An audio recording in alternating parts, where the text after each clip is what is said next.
Hi, and welcome to Filmmakers Compass Podcast, the show where we talk about movies and, well, more movies. CP, how are you doing today? I am doing fantastic, dude. How are you doing? CP, are you there? I can't hear you. Wow.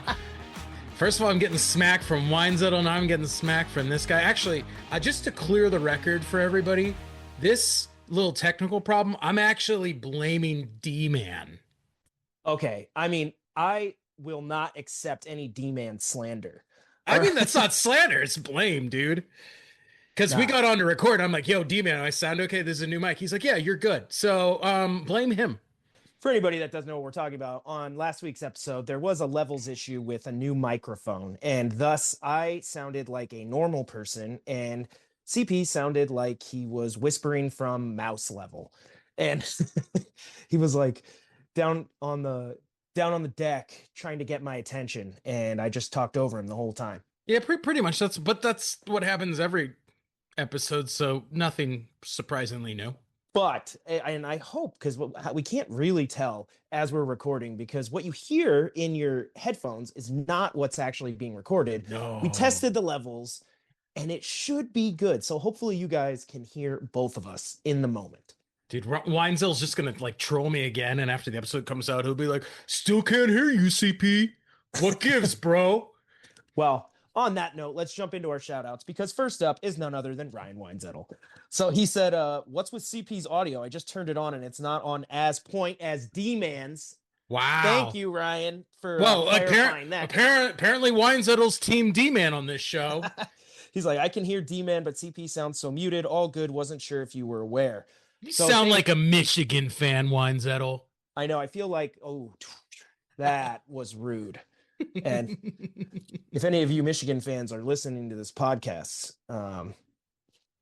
go Irish. So hopefully CP's levels are back. I mean, I don't know if he's going to be over, whatever. We tested it. It sounded good. We're going to see. So hopefully it's much better this time, Weinzettel.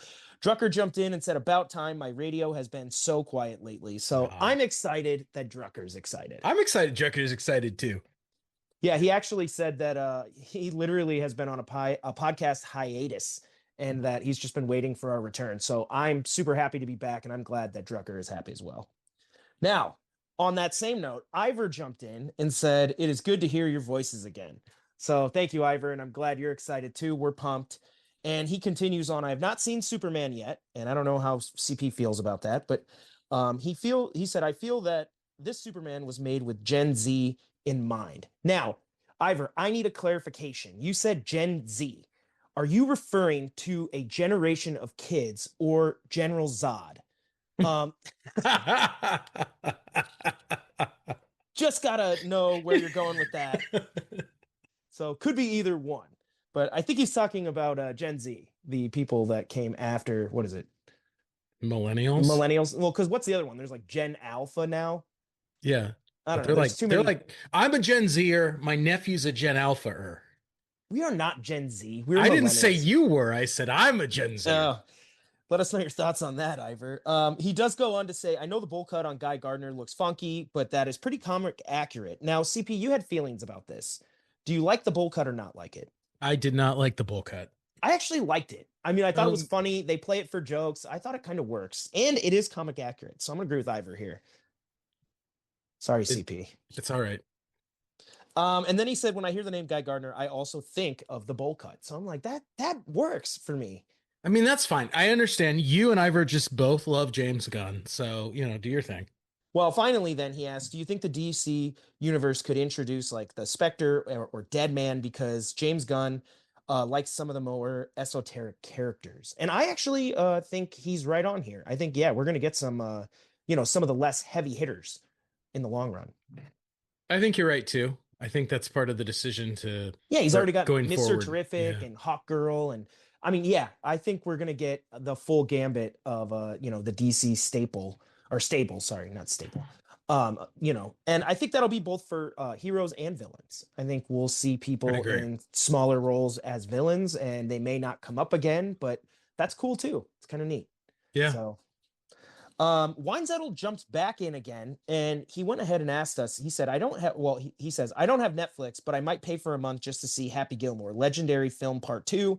I'm excited for a breakdown of it from you two, so get on it." So he Oh, didn't ask us anything except sort of requested, a breakdown of Happy Gilmore 2. Now, CP, I don't know if you've seen Happy Gilmore 2. I've never seen Happy Gilmore 1. Get out of here. You're a liar. I think I saw it with you when I we were lived like, with you in yeah, college. There's I'm like, I've absolutely seen it no many way. times. I mean, Happy Gilmore 1 is legendary. I'm not going to jump into any Happy Gilmore 2 review at the moment, but it's something we'll probably end up talking about because we did have that rash over the last like 2 or 3 years of like legacy sequels. And Yeah. obviously some have been great, some not so great. I mean, Happy Gilmore 2, though, as a comedy, I don't think we're looking for greatness. It's just, is it funny? And, how many cameos and how much nostalgia do you get with callbacks to the original? So Yeah. if they succeed in that, then I think they'll win. Plus, I don't know why people are so harsh, but like Adam Sandler movies are made just to be like casual and have a good time. You shouldn't have to like think too much or anything. So if they accomplish that, I think they'll have succeeded with Happy Gilmore 2. I also got to give a shout out to my cousin Daniel, who just dropped a new single, Next to You, which you can stream from anywhere. So go check it out. And that's just a plug from me, CP. It doesn't have anything to do with movies, but I got to support my cousin. That's fair. Can And you make us a theme song for this podcast? that would be amazing. If you're listening right now, let me know because we'll plug you every episode then. Yeah. Yeah, it'd be dope. And finally, we have some birthday shout outs from the last week or so. So happy birthday to Steve Krause, Oscar, my cousin Ralph, and Sam Boy. So Sam Boy, or as I like to call him, Sam Man. Yeah, I might have to hit up Sam Boy and Ralph, see if we can't maybe go meet up for dinner. Sam Boy's been trying to get me to go to Chili's. He said they have a good happy hour / apparently they have a really good burger. So Sam Boy, maybe for your birthday, and then who knows? Maybe we'll have a shot of tequila or something. But and then CP, while we're talking about birthdays, last week it was the birthday of none other than Christopher Nolan himself. Well, that's a great birthday of a great man and a great filmmaker. Well, he's somewhere, I have no idea where, around the world filming the Odyssey. Probably. So, probably not listening probably to this podcast. In the middle of the Mediterranean filming it on a raft, not listening to this podcast. But if you are, we would love you to come on and talk about it. Yeah, I mean, I would love to talk to Christopher Nolan about, any of his movies, but particularly his upcoming movie, The Odyssey, because my expectations are pretty high. He just won the Oscar, so. I'd rather talk to him about Oppenheimer because it's like my favorite movie ever. Well, happy birthday, everybody. We love Oppenheimer, and we hope you guys had a fantastic week. So, all right, CP, I'm going to send it over to you. It's officially now time for our box office breakdown.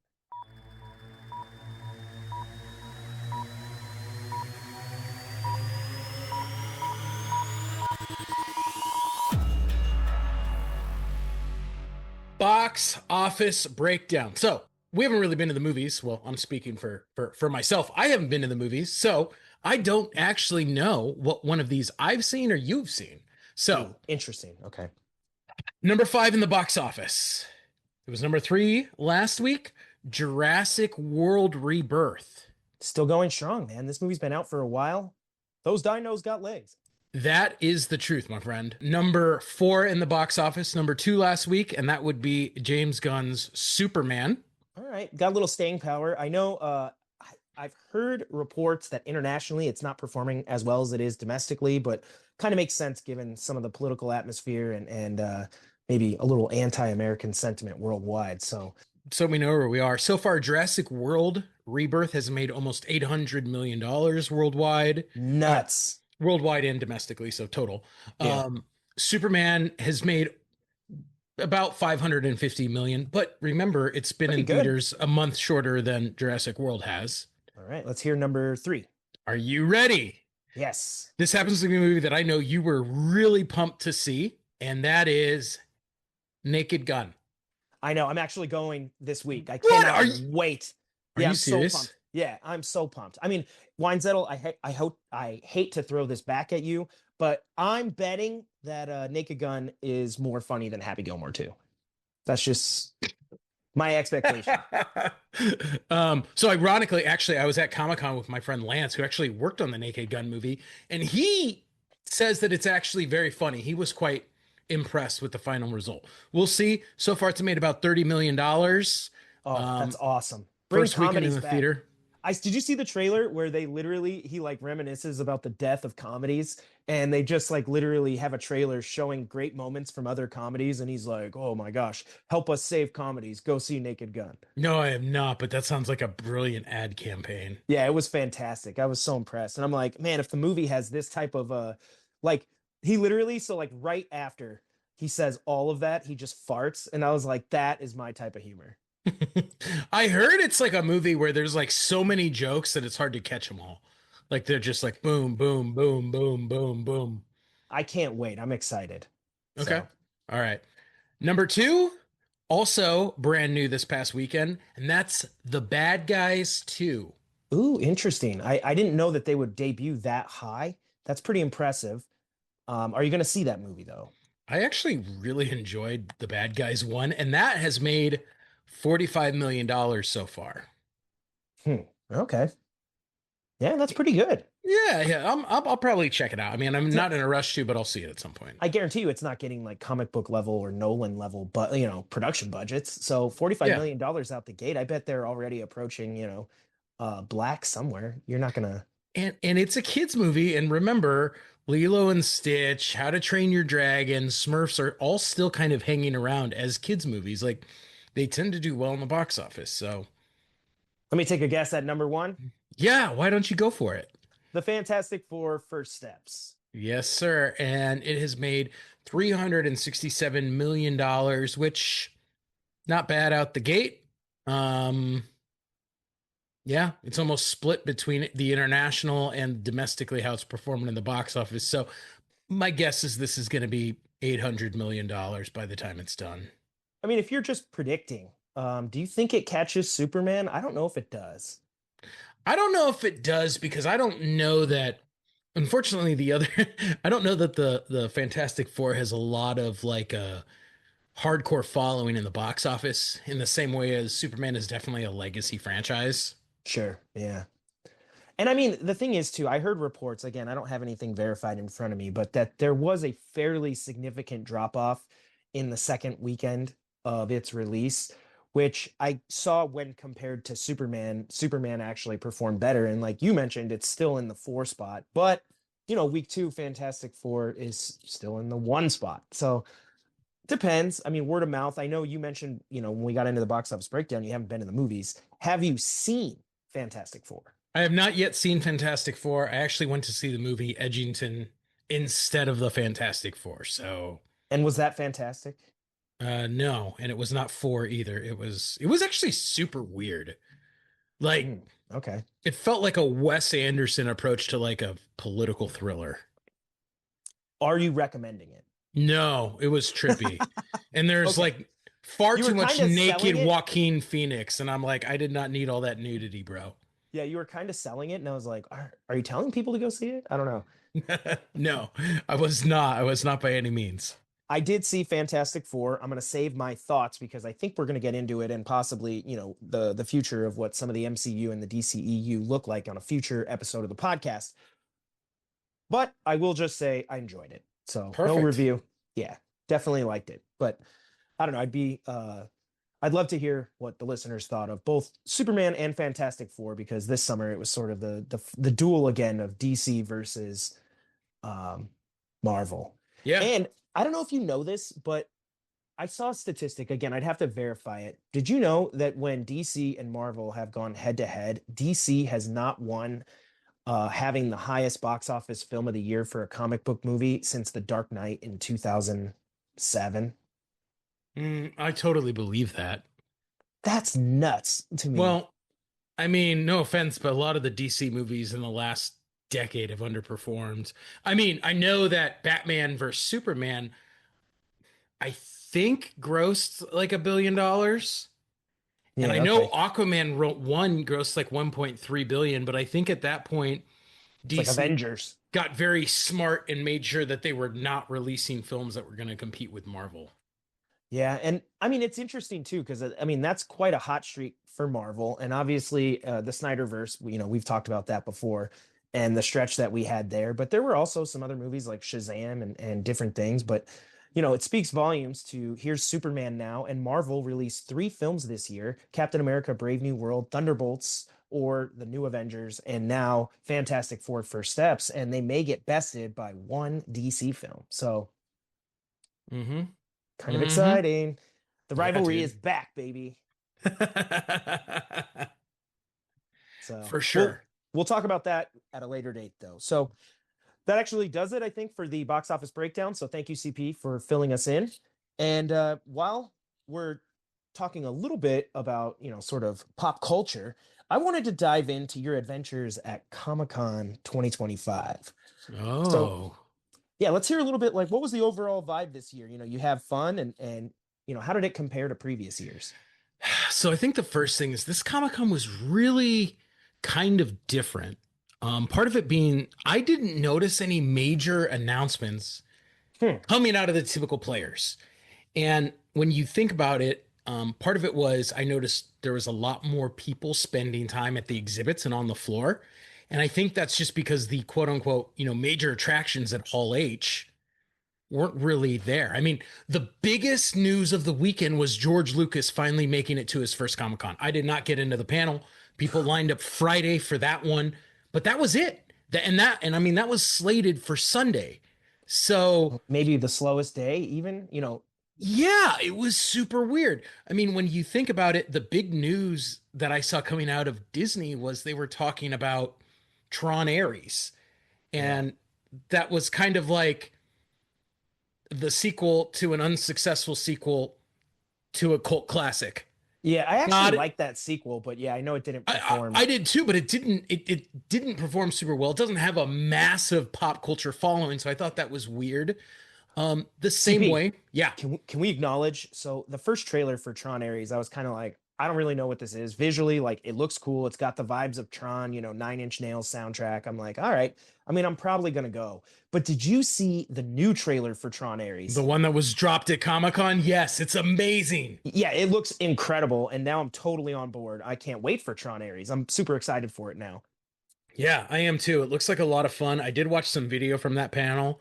Um, Jared Leto seems like he's super into it, I know, right? finally, I'm glad for him because I think, he's had a few misses, Morbius being one, but even him as the Joker in the old Suicide Squad movie. So, I mean, I'd love to see him get a major success here. And Tron Ares actually looks pretty sick. And that soundtrack, incredible.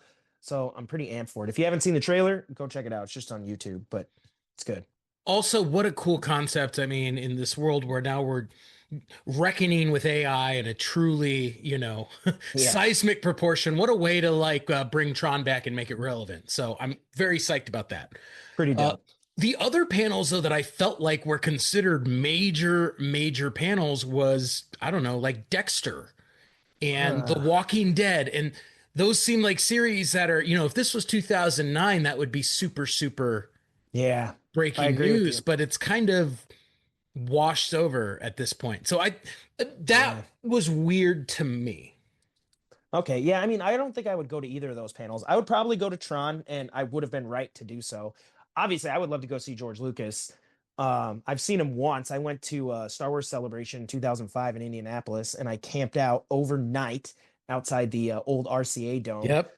so that I could get in to see George Lucas in anticipation of Star Wars Revenge of the Sith. And it was amazing. His panel was incredible. He also wasn't, as old as he is now. So he had a little bit more youthful energy up on stage. So it was pretty dope. But I would have loved to have seen George Lucas. That would have been incredible. First Yeah. appearance at Comic Con. Yep. Which would have been awesome. Um the other thing that I thought was really weird was remember this Comic-Con was happening 3 weeks after DC Comics released Superman. Yeah. Now, both Jim Lee and James Gunn were at Comic-Con. But they didn't have like a big DC panel. Yes, it blew my mind. I'm like, come on, this is total. And with the absence of like a true Marvel MCU presence, why are they not taking this as an opportunity to just steal the show and make this all about DC and hyping people for what's coming from the DCU now that there was a successful movie that turned a lot of people's attention on DC and a lot of people are really pumped about the future of it. Yeah, Why not capture I'm that one of 'em. energy and turn it into something? And I was shocked that they did not, considering that the head of DC Comics and the head of DC Films were both at Comic-Con. I thought this was a totally missed opportunity. I have to agree with you. I think you want to capitalize on the success that is Superman. And again, everybody has their thoughts on that movie and whether they love that movie or not. But I think most people, the consensus coming out of Superman was that the future of the DCU is bright. That, right? People were excited Yeah. for what's next. Like, say what you will about Superman, but I'm like, before I saw it, was I even excited at all for Supergirl? Not really. But now, yeah, I want to go check it out. I'll be in for that movie. So there's other things that are coming out too, Creature Commandos and Peacemaker season 2, which I guess is going to have a whole bunch of tie-ins to some of the wacky stuff going on in the DCU. So now I'm like, I'm definitely pumped. And I don't know. I agree with you. I think it's missed opportunity. Dude, I know, I know. That was weird. So there was this weird energy at Comic-Con where it just kind of felt chiller. No one was walking around thrilled about the breaking news that they wanted to, the major announcements. It was kind of I guess more of a relaxed, laid back Comic-Con. Yeah, and I mean, I think the vibe you're talking about is last year on, I think it was the Saturday Hall H panel. Marvel was there, and they stole the show with the Robert Downey Jr. announcement that he will be playing Victor Von Doom or Doctor Doom, and which was exciting because it followed right up after the Fantastic Four First Steps panel, and got everybody pumped for Avengers Doomsday, and it just overall felt like there was this whisper, this energy. Did you hear? Did you hear? Did you hear? Or 2 years ago, 3 years ago, when Lord of the Rings from Amazon was coming out and everybody was psyched about, getting Lord of the Rings again. There's just years where there's usually something that's big and breaking, and we did not get that at all. Gotcha. Well, I mean, on that note then, what would you say was like your absolute highlight of your trip? Absolute highlight of my trip. So the panel that I wanted to see the most Yeah. was the 30th anniversary of Gundam Wing. They brought back the voice actors. It was like a What? cool celebration of Gundam Wing. I did not get in. I literally ran across Oh, Comic-Con from my panel dude. wrapped. I had 10 minutes to run across and make it in. By the time I got to the room, they're like, "Nope, we capped it." And I was super disappointed because they were giving out specialty like a Gundam Wing comic book, a That's t-shirt. sick. I was so bummed. But the very next day I went down to the Gundam Wing booth and I just so happened to be there right as they were doing a merch drop, and I did score the Gundam Wing 30th anniversary t-shirt, and I was pumped about that. And for anybody that's listening, not watching, CP is wearing that shirt right now. So that's pretty sick. It was awesome. Oh, I'm so sad you didn't get in the panel though, because I bet that would have been incredible. I mean, we were huge Gundam Wing fans growing up, and it was really the series out of all of Gundam that really popularized and got people into all the other series. Because it's kind of like Dragon Ball Z. Like there was Dragon Ball before it, but most people probably hadn't seen Dragon Ball. They're just familiar with DBZ. Yeah. Yeah. So pretty cool. So- And I love that series. I love the politics of that series. I love the characters. I like the Gundams. I used to have the models. It was so cool. Yeah, dude. So I was that was the heartbreaker, but I was psyched I got in there. As far as disappointments, I know you didn't ask me. Two things. One of them Comic-Con related, one of them not Comic-Con related. I was gonna get to it. I know you've told me this story. So So the Comic-Con related thing was I was going to an after party at the Hilton, okay. and there was this massive line out front on the lawn to the Hilton. And I was like, what is going on? So I went over there, and in honor of Alien Earth, they had this massive attraction. Okay. So I was talking to the people that work there. I was trying to bribe them. I was trying everything I could to get my way into the line. They're like, there's no way people are getting through tonight. Come back first thing in the morning. I came back at 8 a.m. the next day, and I got in line for 3 hours to do the Alien Earth exhibit. Now, Nice. Okay. at night, there's actually a warning that you have to be over 18 to do it.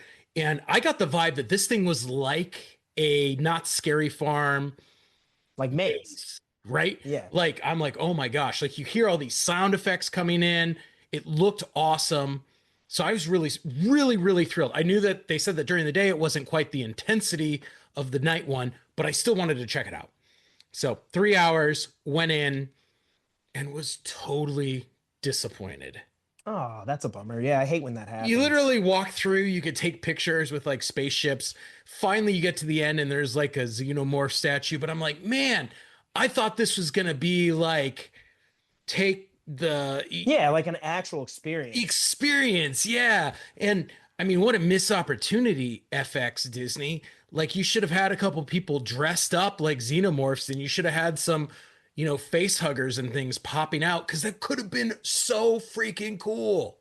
Yeah, I remember when I was at Comic-Con, like you and we wanted to go to the DBZ booth and there was like a huge line and we were like, oh my God, like what's going on? And then it ended up that everybody just wanted like a lanyard. Yeah.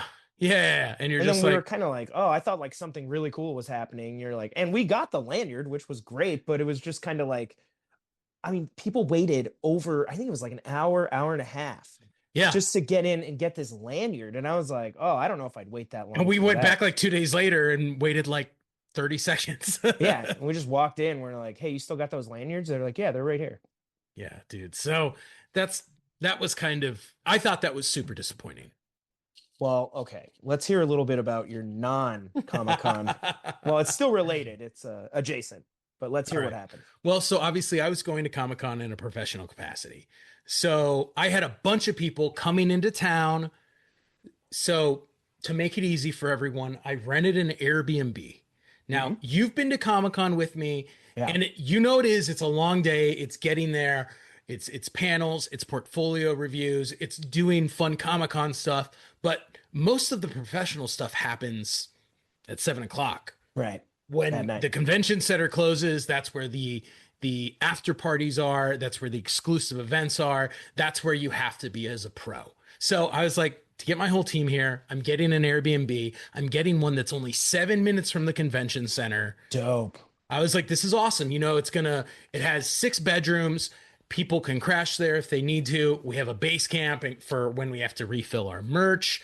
If Yep. we need to do team meetings, we have a place to go. I was really pumped on this. I was like, finally, I'm doing this right. I'm not living out of a hotel like normal. I'm like, I got a house. And as you know, it's totally walkable. Yeah, that's the best part is you like you said, you can home base out of there. Like instead of, you know, having to carry extra shirts and different things in the backpack, it's like, oh, we could just go home real quick and change or whatever. Yes, yes. So 3 o'clock on Wednesday, Wednesday's preview night. Comic Con opens at 6. 3 o'clock, I roll into my Airbnb. Super easy. I type in the code like you're supposed to get in. I walk in, and 5 people are staring right back at me. Strangers. Strangers who Not apparently lived in the Airbnb. That's nuts. And were they, I mean, when you figured all this out, were they like supposed to be there or was this like them squatting or like what This were they is doing? like they were the renters for the property. So, case in point, apparently this property at one point was an Airbnb, And is not anymore. is not anymore. But the host, when he had new renters, the property owner, he had new renters, never updated the code nor took it off the website. So I reserved it, I paid, I typed it in, and I literally broke into these people's home. They're sitting there Dude. like eating lunch. That's nuts. I mean, that would be crazy. Like if some stranger just walked into my apartment and he's like, hey, I got a key. You're like, what? If How? it was Texas, I would have been blown away, dude. I know. Well, and then so there's the fact too that obviously Airbnb messed up here. No, no, no, no. I'm not done. Airbnb messed up even more so. I Okay. walked out to call Airbnb and I'm like, what gives? And these French people, 5 minutes after me, did the exact same thing. So not only was the property no longer available, but they double booked it between me and my team and the Oh, French tourist team. they messed up hard. Yeah.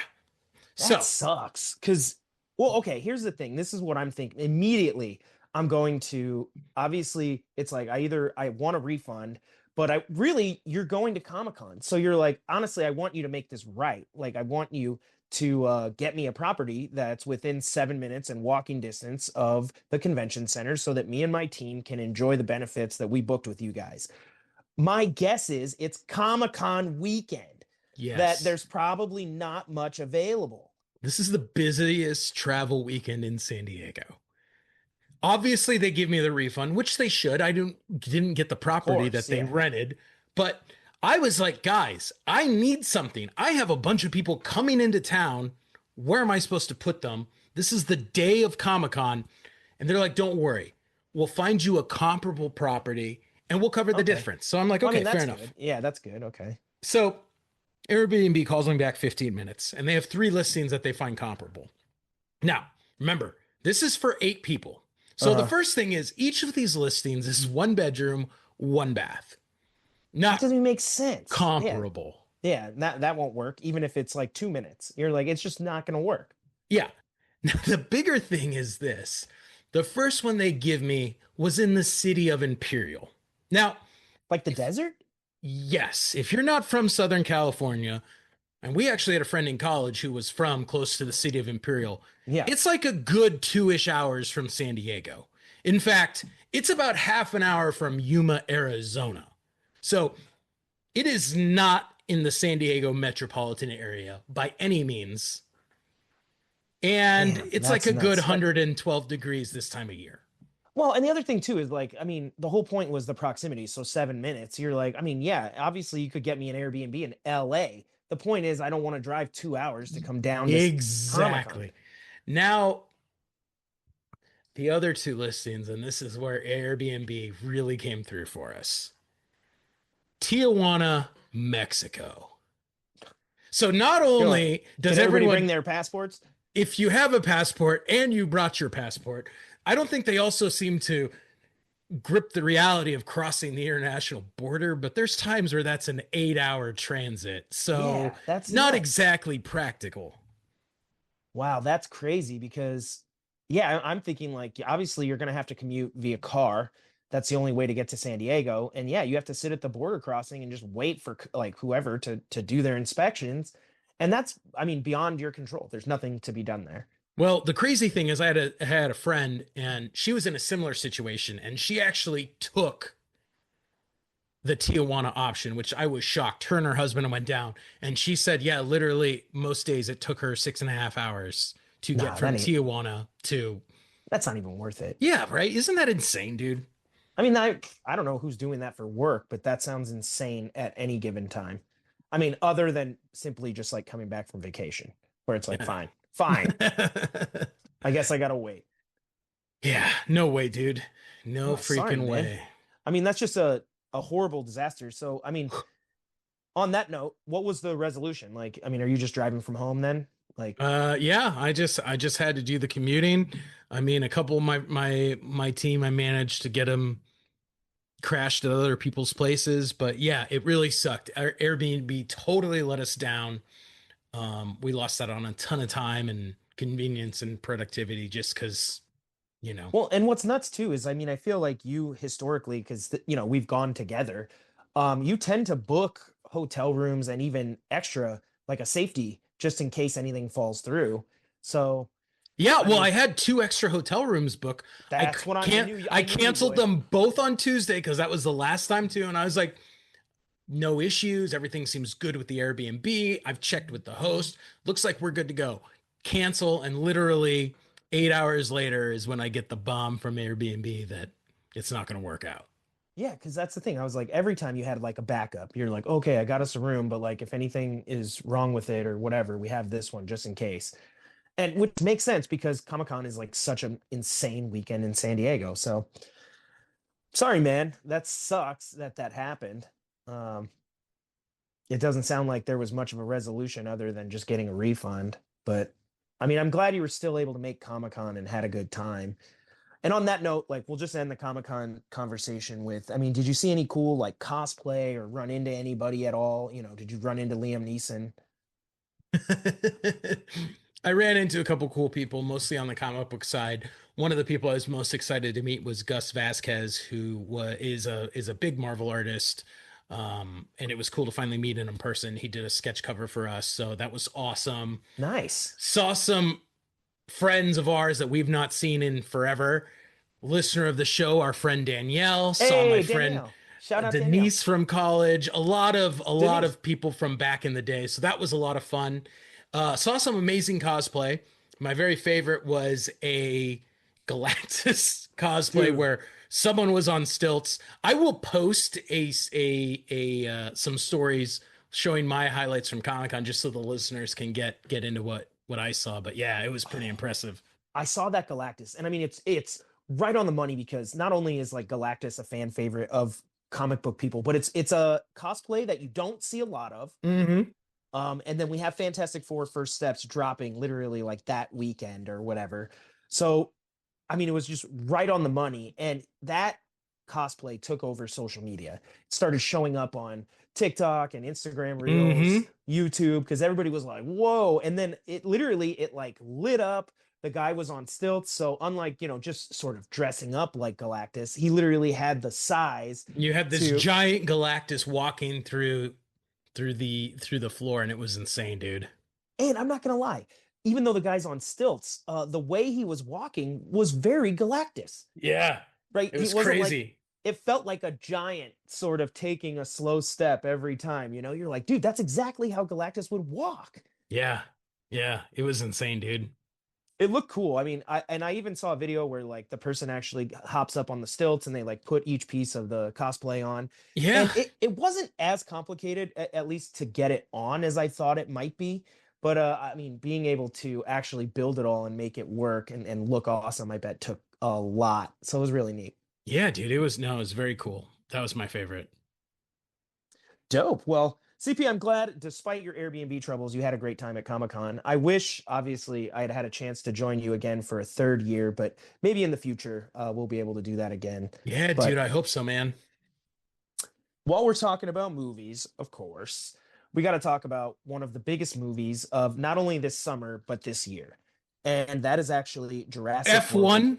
Oh, my bad. No, that's Brad Pitt's biggest movie of all time, I think, now. But we want to talk about Jurassic World Rebirth. So I'm gonna throw it over to you first. Kind of want to get just your initial thoughts. I mean, do you think it worked? Why or why not? Oh man, that's kind of a loaded question.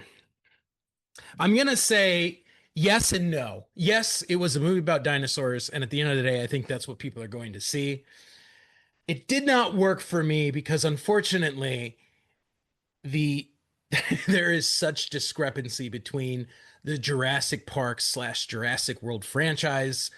The first movie is freaking amazing, one of the Oh, I know. greatest films of all time, Yeah, amazing. and everything else is really falls incredibly short by comparison. And this was kind of more of the falling short.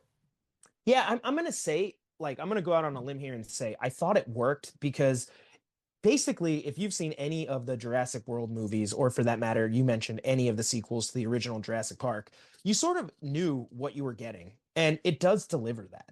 Mhm. So, on that note, you know, I think it does work. But we're going to get into a little bit of whether or not, as Rebirth, we think this is the direction that Jurassic World should be heading. And that's sort of a different conversation. But a few of the things I wanted to discuss about the film before we get into that conversation is, do you think this succeeds as a direct sequel to Dominion? So Dominion leaves off with dinosaurs sort of in the real world. And there's a little bit of that here. No, I actually think it's a total failure. And part of the reason why, well, okay, so let's retrace the Jurassic Park, I'm sorry, the Jurassic World franchise, right? Yeah. Jurassic World is essentially an attempt to remake Jurassic Park the original, right? Yeah. Restarting the park, the theme park, people go to the theme park, dinosaurs get out. Oh no. You know, Yeah. exactly what we expected it to be when we saw the trailers.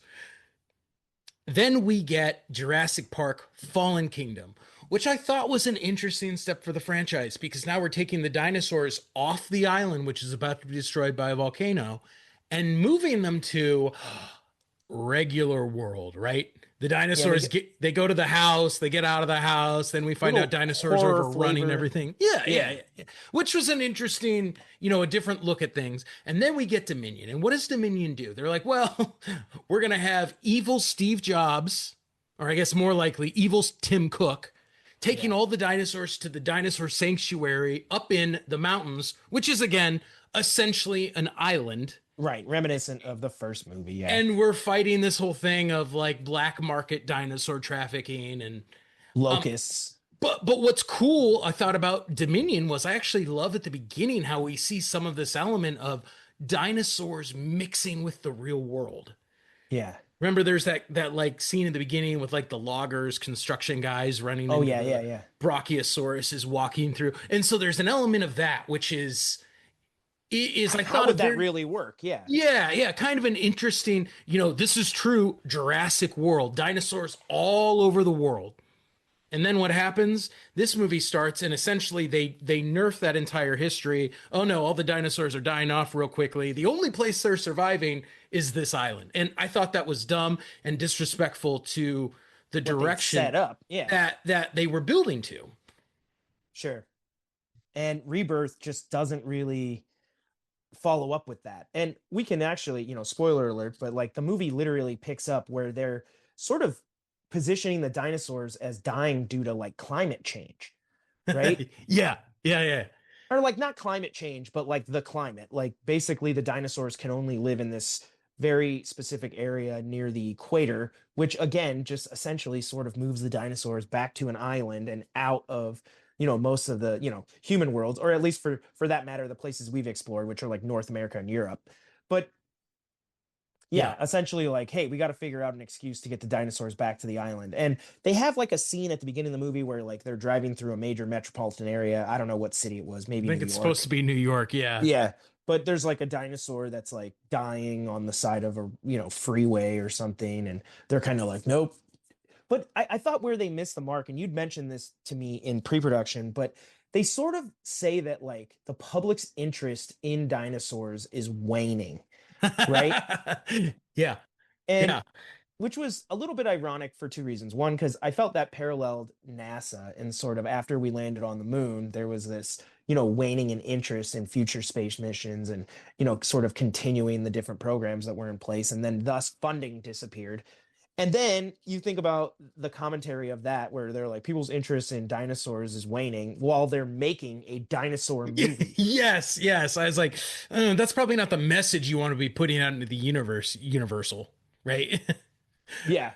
So I thought that Also, was funny. I just can't think that in any scenario in a world with dinosaurs, I think people would be pumped about them and fascinated by them, and especially since it's only been 30 years, quote unquote. I also thought that was weird that 30 years of climate change killed them, where my understanding of history and dinosaurs was it was much longer since 100 the million years. yeah, yeah, yeah, 60, with 60 the million years or whatever. cataclysmic events killed them off. So I don't know. I thought that was just bad writing, really lazy Well, writing. what was your thoughts on the whole like, does the cure for heart disease motivation, like, does that add a new layer to sort of the ethical complexity that is Jurassic Park? I think with um the first movie, they really sort of explore this idea of like geniuses standing on the shoulders of other scientists so that they can use, genetic modification to bring back extinct species. But they sort of explore it through uh conversations and actually get into it a little bit. Do you think that the cure for heart disease and basically either using it for profit or open sourcing it was a good addition to sort of that element of Uh, Jurassic Park? I didn't think so. I thought it was a poor attempt to try and create some of the meaningful conversation and the meaningful themes that the original movie is exploring, but they didn't really do it in a way that I thought was profound and thought provoking. They kind of just were like, "Oh, do we want the evil pharmaceutical corporation to have this or the regular people?" And it was just too blatant and didactic. Whereas in the first one, we're truly exploring this theme of because you can do something, should you do something, and what are the Yeah. consequences of jumping into science without understanding what you're jumping into? Which, I mean, you look at the world we're dealing with today with AI, or 20 years ago with cloning. These are very relevant themes worth exploring. And I think it was kind of a waste that Rebirth was just like, oh, do they give the cure to the rich people or not? Because I mean, when you put it that way, everyone's like, yeah, they shouldn't give it to the rich people. They're kind of a-holes. Well, and it also sort of cheapens out a little bit because even though the hero characters sort of end up with the cure and have a decision to make, ultimately the guy who they made their deals with died anyway. Yeah, right. So it was like it's not even like that guy's there and then they have to choose to take some major action, Or convince him to come along with them, right? Yeah, like do They're just like, oh, something. he was eaten by a dinosaur. We got the cure. We'll do whatever we want with it, you know? Yeah, and kind of, I mean, he's doing like side deals, so you're kind of like, I mean, it's pretty easy to choose open source when I don't think I'm going to get paid anyway because this guy's gone. Yeah. Yeah. Yeah, because they sort of, yeah, they position it as um, just this decision on like should medicine be open to all or should pharmaceutical companies be able to profit off of their discoveries? And they don't really take a position other than at the end the characters are like we're just going to open source it and you're like okay, but that doesn't really speak to the idea of anybody doing anything for profit. Yeah. Yeah.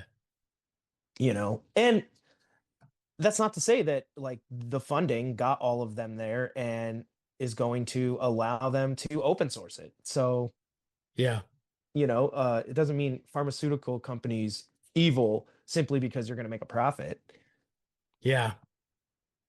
So I don't know. I didn't think it went deep enough into an ethical debate. But speaking of some of the writing that was maybe a little shoddy, was I thought at the beginning of the movie it was very dialogue heavy, trying to set up some of the characters, and I didn't really think that the dialogue in this movie was all that engaging. Oh, I thought it Or was brilliant. you did? I'm joking. It was awful. Oh, I can't sense sarcasm, CP. Not through a call. Um, No, but like it just felt like they were speaking so on the nose about whatever it was they were doing. Like they told their character backstories, and it's like, I mean, we can tell as the audience that the only reason this scene is included is so that we feel some sort of connection to these characters beyond what we know about them. But it felt like it made the movie feel like it took so long to get going, and those things never really came back in any meaningful way anyway. No, I actually agree. And I think one of the major failures in the movie is it takes so long to get to the island. They should Yeah. have just started it out with very quick, hey, we're going to the island to get this stuff. Cool. That's all I need to know. This is a movie about dinosaurs. I'm buying a ticket because I want to see dinosaurs.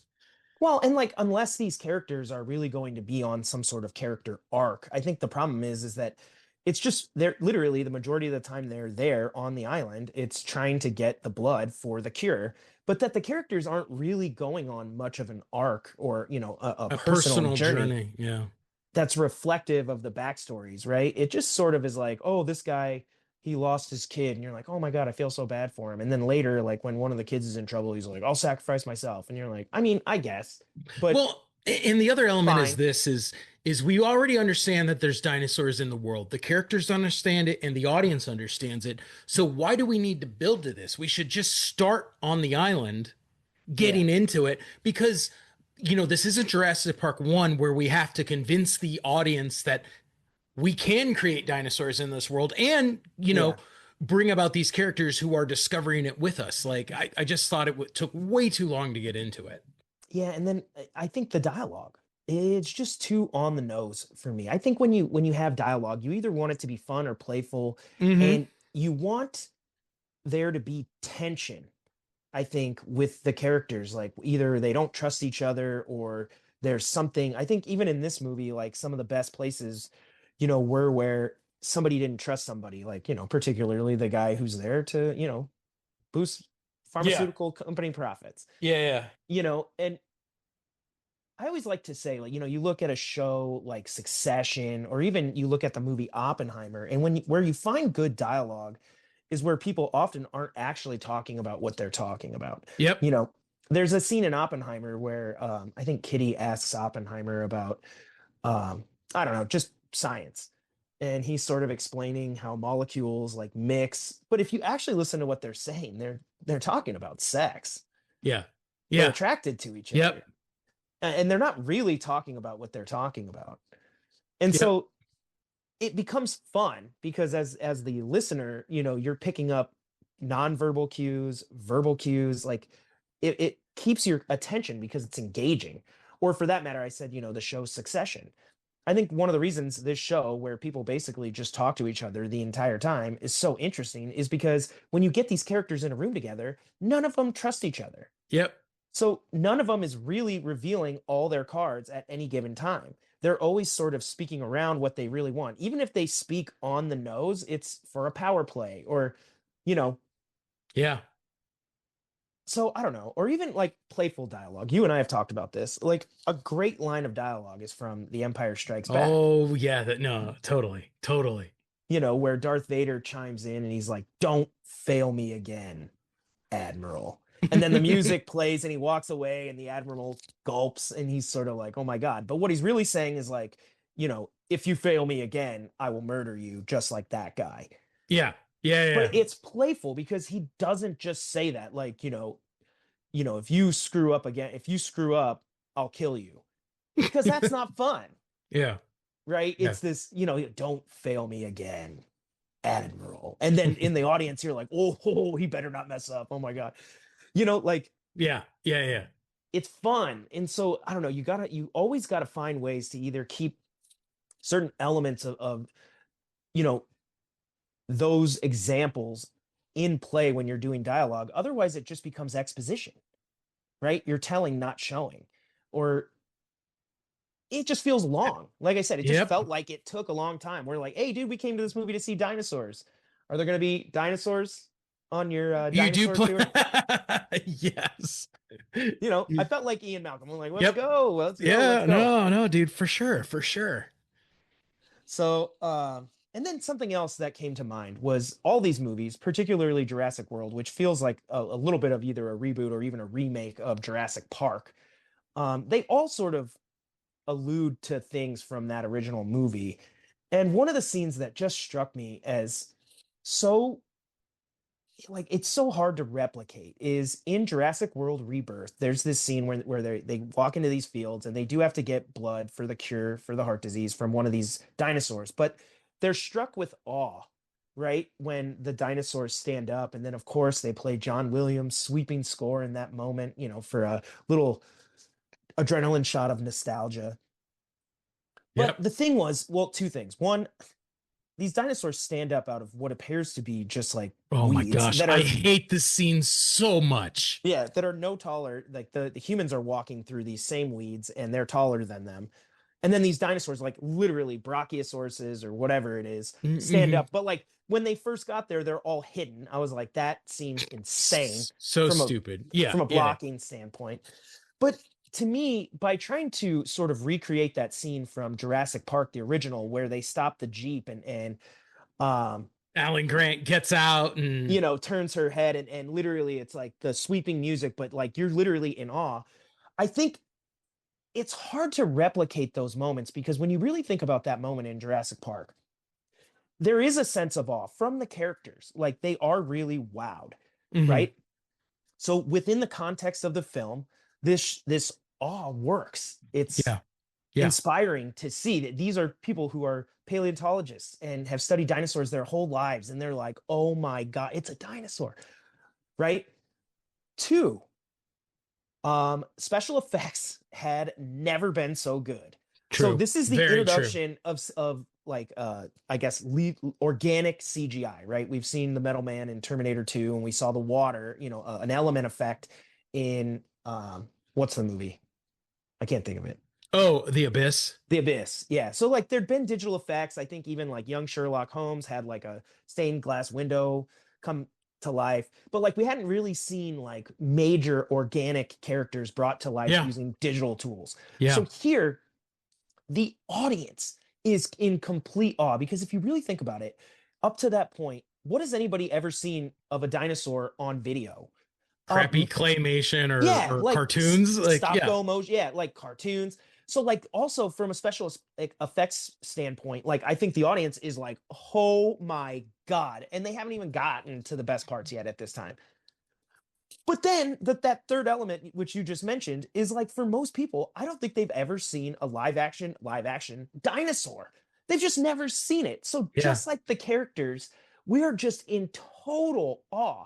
And every time they try to recreate these moments, I feel like all you're doing is like making me think back to that moment. When it was done significantly better. Yeah. And so like by comparison, it's always like I feel let down. Yeah. So I don't know. And it's just one of those things to me where like if you there's great moments for callbacks or even, like we said, the John Williams score, which was great.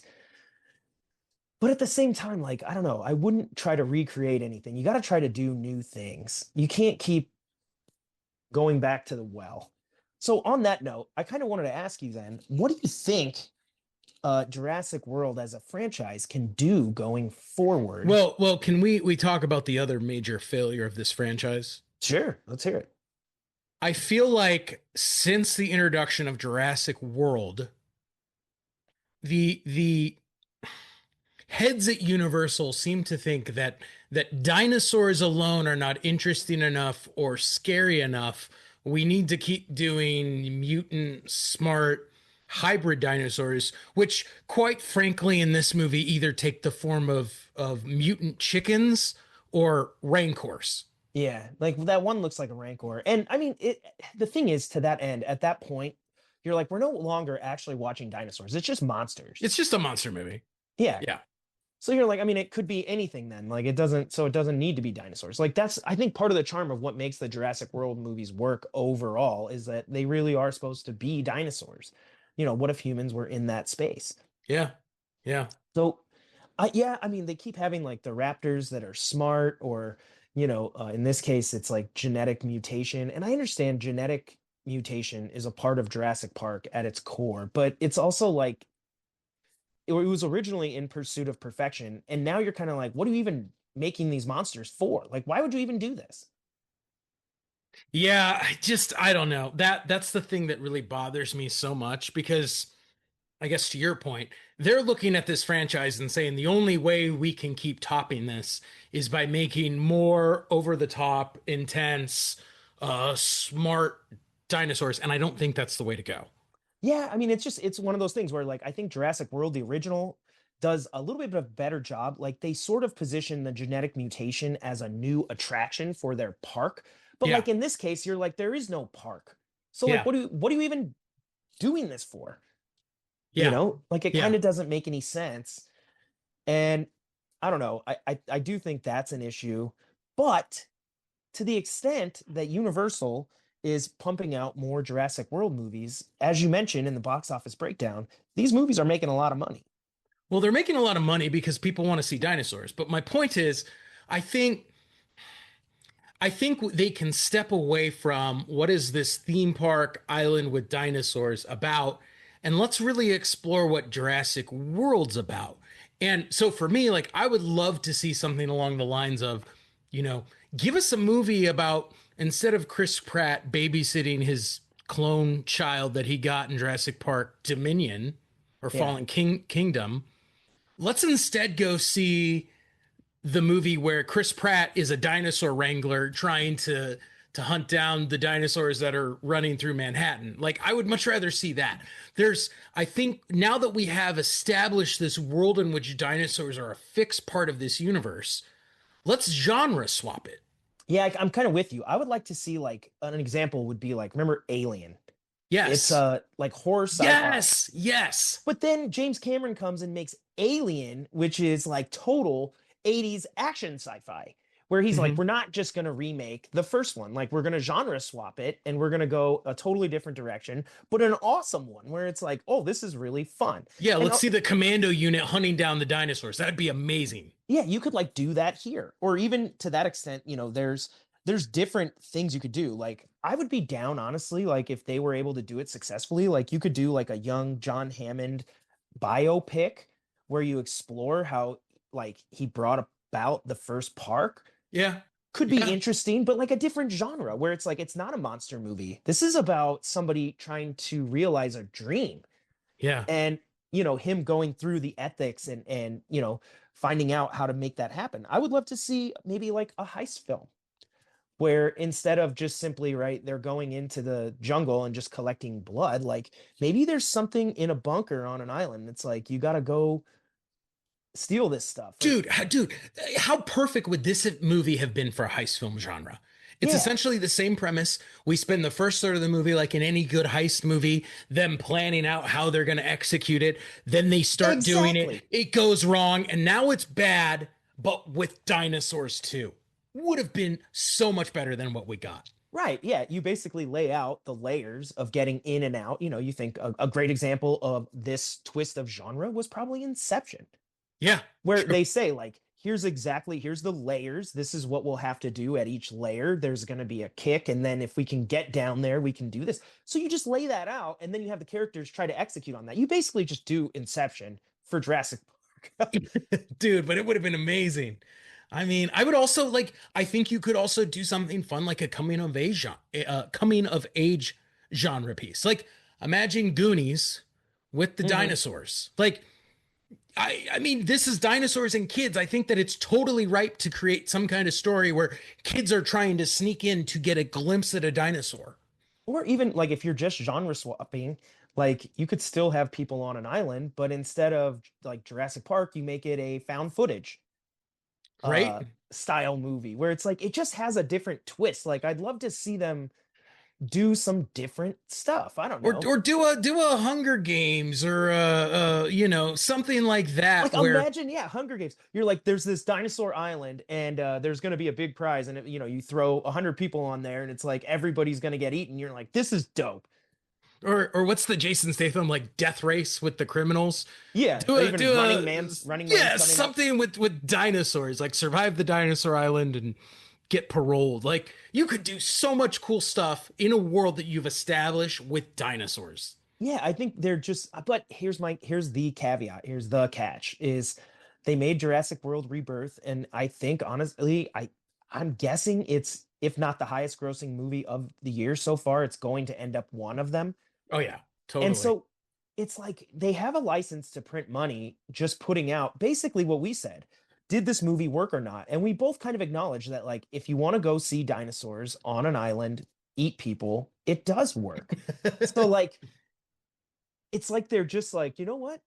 We'll just keep making that until people literally stop showing up instead of like tweaking the formula or trying to do something new and unique within this shared world. Because all these sequels technically are supposed to line up, even though I guess like Jurassic World only takes place after I think Jurassic Park, not Lost World. And Maybe, which is a shame because I don't know. I think in Have you? hindsight, Lost World is really increasing in my book. I mean, the other thing too is like, have you seen Jurassic Park 3 recently? It's actually not as bad as I remember when I went. I mean, I remember being disappointed because it was nowhere near as good as the original, but then you watch it now and I'm like, it's actually kind of good. I have not seen it recently, but I believe it. And the weird thing is, I feel like Jurassic Park 3 is almost the exact template for, Every other sequel except Jurassic World. well, I mean, but like Jurassic World Rebirth specifically, like, oh, let's go into the island where they bred specialty dinosaurs. Yeah. Right? Maybe Like, Jurassic World Rebirth is a remake of that. It's not Jurassic World Rebirth, it's Jurassic World Remake. But and then there was other things that just happened throughout the film that I think were a little odd, like that family that's like sailing down by the yeah, dinosaurs. that You're kind was of like, weird. it's just weird. And then like they have a scene. I actually didn't mind the scene on the raft. I Oh, think it's I think that was the best scene in the movie, to be yeah. honest. The only thing that bothered me was that the girl basically inflates the raft when there's a T-Rex right there. And Yeah, you're and like, you're are like, you? how dumb are you? But I mean, if you just write that a little bit better, I thought the raft scene was very exciting. That was new. I mean, I don't remember anything quite like that they've done before. So if you're going to keep making these sequels, find new and exciting ways to sort of have No, the dinosaurs and people interact. especially when you like compare it to like the chicken scene in the convenience store, Yeah. where you're like, this is literally just a remake of the kitchen scene from the first one, and the kitchen scene is so much better. Right. And I mean that scene actually works, but it just seems so derivative. You're like, obviously this is a callback to the original Jurassic Park where you're doing something just as similar. And again, it just makes me think of the scene in Jurassic Park, which was done better. But like the river scene, I really liked. Yeah. And then they had a scene where it was kind of interesting. They didn't quite do it. Maybe a little bit like in Jurassic Park Lost World, but where they were rappelling down a cliffside. I'm like, Hmm. try to keep putting them in situations where maybe we just haven't seen them before. If you're just going to keep making these movies, Yeah. I kind of like that type stuff where the ones where they just straight up call back to the original. I'm like, I mean, the original is so classic that it's almost like there's no way you're going to top it. Yeah, yeah, no, I agree. Um, what did you think for that whole first quarter of the movie on the boat? I didn't mind it. I thought, again, I think all you really need there is some tighter dialogue that's adding tension to all the scenes. I think they thought they did that when like that guy didn't save the girl Hmm. Hmm. and like everybody was kind of questioning. They're like, oh, this guy has like an ulterior motive, but they don't do anything with it. They just kind of look at him and then the scene just moves on. I think if you were to actually like incorporate dialogue and have something happening on the boat that has real tension and stakes, and not just like, oh, somebody got eaten on the side of the boat, I think that whole scene just would have been a little bit better. No, But I I don't agree. mind. Again, I like the idea of like what would a dinosaur scene look like on a boat? That's kind of cool to me. Jaws meets Jurassic Park. Yeah, like I don't care about that. It's like, all right, let's see what we got. Hmm. Um, so some of that's okay. Like some of the things that just stood out to me that kind of sucked, like one of the people on their thing when they got on the beach just gets eaten. Yeah, it's literally just like, oh, there's it is. Just it's like they're like, hey, we just have to make sure someone gets eaten like every 20 pages of this script. So that was it. And it just seems so lackluster and Yeah, unwarranted. I did like the comic relief from the boyfriend. Oh yeah, yeah, yeah. I thought that was really welcome. Jurassic Park doesn't typically have like quote unquote like comedy. I think like you go back to the original and you have sarcasm and witty banter from Ian Malcolm, but they didn't really have like a sort of comic Yeah. relief, and it kind of worked. I didn't hate it. I mean, I think for a long time at the beginning of the movie, everybody's waiting for this guy to die, and they totally lean into that. They Yeah. keep putting him in situations where like, oh, this is Yep. where he's This gonna is go. it. This is it. Yep. But that became fun for me. Yeah, Like no, I agree. I actually started to enjoy that. And then the two characters that I liked the most, I liked the captain and Mahershala Ali's character. yeah. I Yeah. mean, I don't think again they really wrote much of an arc for his character, but I mean, he did seem like somebody who it's like you would follow, which I thought was interesting. Well, and Like if I Mahershala, was on yeah, that island, if he says go over here, I'm going with him. yeah, I So mean, I'm and like, he's an that's actor interesting. who brings great presence to the sequence. He also did have an element of redemption that he was looking for. I thought it was a little forced and in our face, but um, at least his actions at the end of the movie kind of play back to earlier conversations through the film. So I thought there was an Yeah. attempt at something there. And then I liked his like assistant who ended up dying. But that's how great side characters are, is when they go and you're like, no, I was hoping Yeah, he would yeah, live. yeah, That's a great side character. It's somebody that doesn't necessarily need a full arc, but they were there. We knew who they were. And when they go, you're like, oh my God, no. yeah, I yeah, was yeah. sad. Versus like I think the villainous guy, again, I just don't think he's supposed to be representative of the ethics surrounding, pharmaceuticals for profit versus open source for Well, free. And I just don't think they explored and enough. I Like you think, and I think my problem is this: who's the true villain in the original Jurassic Park movie? John Hammond, I don't know. John Hammond, Yeah. the arrogant scientist who quote unquote constantly keeps reminding us that he spared no expense, who brings his grandchildren to the unproven dinosaur island, right? Basically to be like, this is how much I Oh, trust them. oh, but he does spare expense and he's a cheapskate because he doesn't have all the redundancies built in. And the only thing he cares about is profit. And he's this egomaniac who, despite the fact that dinosaurs are killing everybody, is talking about how it's okay once they work it out and rebuild, everything's going to be fine, right? John Hammond is the villain, yet we love him because he's this nice Santa Claus, grandfatherly old man. Yeah. And like, I'm like, what a moral conundrum we are put in when the true truly evil person in that in the truly villainous character in that movie is not the dinosaurs.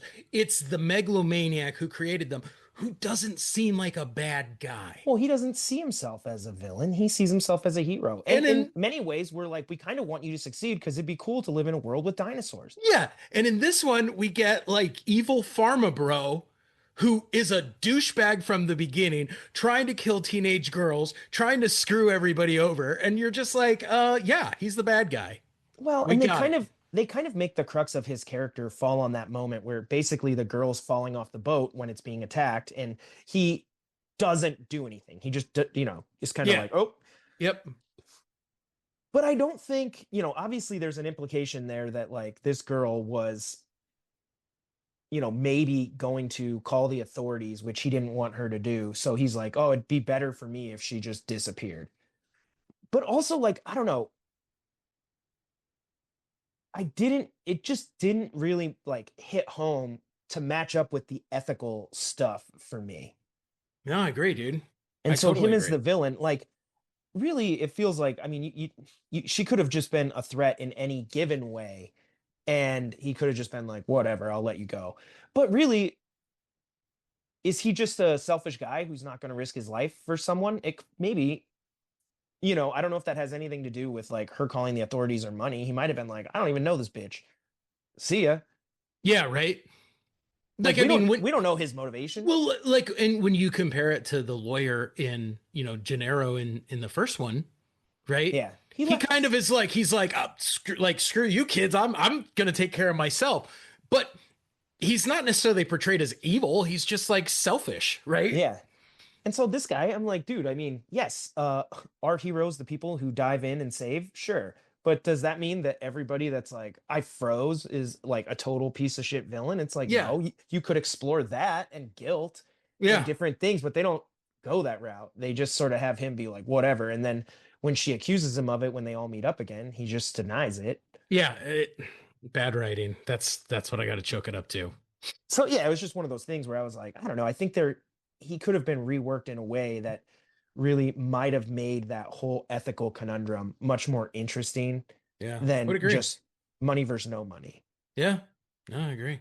So, and then what did you think? I actually loved at the end when they call in the helicopters to come get them. I thought Oh, from a world building standpoint, it worked because the helicopters get attacked, and I was like, yeah, they should because there's a reason why nobody's supposed to go here. So I'm like, yeah, absolutely, they should get destroyed. You yeah, know, if you're playing into that whole money ethical thing, then it's like these people took money to risk their lives and they failed. yep, yep, So that I kind of liked. I was like, that sort of fit thematically with me. And that's probably what they needed to do throughout was either continually have this guy offering money or things for people to make selfish decisions. Like there just needed to be a little bit more for me for the villainous guy to really shine through. And if he had done things like that throughout, because really the only one is Scarlett Johansson, her character getting offered whatever it is, like $10 million or something. hmm, And she accepts, but you're kind of like, I mean, she is risking her life, so I'm not going to do it for nothing. yeah, I'm yeah, like, yeah. doesn't seem like an ethical conundrum to me. No, no, I mean you're right. The other thing that I liked about the helicopter sequence, just going back to that, is it was breaking expectations in the sense that essentially uh Jurassic Park and Jurassic World both end with calling the helicopter, great, everything's good, we're safe. Yeah, So it was nice that when the helicopter showed up, we weren't safe. There was still an element of how are we getting off? yeah, that was cool. And I mean, I still love, the dinos were pretty cool overall. Like I said, my favorite scene was still T-Rex. Um, Yep. and they didn't really. Did you mind that there weren't really raptors? Now there's that one that gets eaten by the pterodactyl But I for a kind of liked it. second. Yeah, that was okay. I didn't like the mutant chicken raptors. I would have Yeah, rather just seen regular raptors. yeah. I mean, I don't know. I thought the dinosaurs definitely like they were pretty cool. I didn't mind the little Triceratops. I was like, Yeah. it doesn't. It's like playful in a way where it's like it keeps rolling down hills or showing up at at the right time, but in a fun way. Yeah. So I thought that worked. I don't know. Overall, like I said, I mean, it's kind of exactly what you would expect it to be. of a No. Jurassic World movie. Now, on that note, before we move on from this conversation and really, wrap up the episode here, there's another dinosaur movie coming out Oh, called Prehistoric War. there is. And I kind of wanted to get your thoughts on, I'm not going to say that, Jurassic Park has sort of a monopoly on dinosaur like movies and content, but it kind of does. Kind of does, right? I mean, it's definitely been the standard. Yeah, it's definitely when you say dinosaur movie, you think Jurassic Park, Jurassic World. So here we have this other movie coming out that maybe is genre bending the way we were talking about it and trying something a little bit different. What do you think? Oh my gosh. I mean, now this is the type of movie that I just have a soft spot for. And this is like the awesome guilty pleasure akin to something like the movie Battleship or Sharknado, where I'm like, I have to see this. Just to see. And I mean, for those of you who've seen the trailer, and if you haven't, I highly encourage you to. It's essentially a Vietnam movie where a squadron of Green Berets comes across a valley of dinosaurs. Sounds kind of cool. I mean, how can you not love that? I mean, United States of America versus dinosaurs. Yeah. No, and like the thing too is like it has that sort of Aliens vibe. I mean, if they create the right characters and the right band of people that we care about and go on this journey with, it could be pretty epic. And then, I did see the trailer. The effects look low budget, but if they own it as a film, much and like just have Sharknado, right? Yeah. The Sharknado franchise grossed over $1 billion, and the effects are you just laughable. have fun with it. Yeah, you just have fun with it. And be like, fine, the sharks look like CGI sharks, but who cares? And that's kind of what I'm thinking. I'm like, you know what? This could just be fun. So, I mean, there won't be a John Williams score, but maybe, they'll create something even more fun, like a rock soundtrack or I don't know, something cool. This could be like an awesome guilty pleasure, the type of thing that is, I'm going to roll over to your place and we're going to throw open some beers and watch because it might just be fun. Yeah. So yeah, that'd be pretty cool. Well, CP, that actually does it for our episode this week. We talked for a while about Jurassic World Rebirth. I'm surprised we went as long as we did, but it was a fun discussion. I hope our listeners enjoyed it. And if you haven't seen the movie, obviously we spoiled it for you, but if you get a chance to check it out, it's pretty predictable. So it's kind of exactly what you think. And, be sure to keep the conversations going. I mean, you guys know we love hearing from you. We love doing the shout outs and commenting back and forth with you guys. So keep the comments coming and keep the conversations going. Be sure to follow the podcast at filmmakerscompass.com, where we have a feed of all past episodes, as well as all of our social media links, which you can follow at Film Comp Podcast or Film Comp Pod. You can follow me personally at Big Kid D-Man and CP. You can follow me at NDCal5. Thank you for hanging out and talking movies with us. We obviously love you being here, and make sure you're back here next week. Until then, keep watching movies.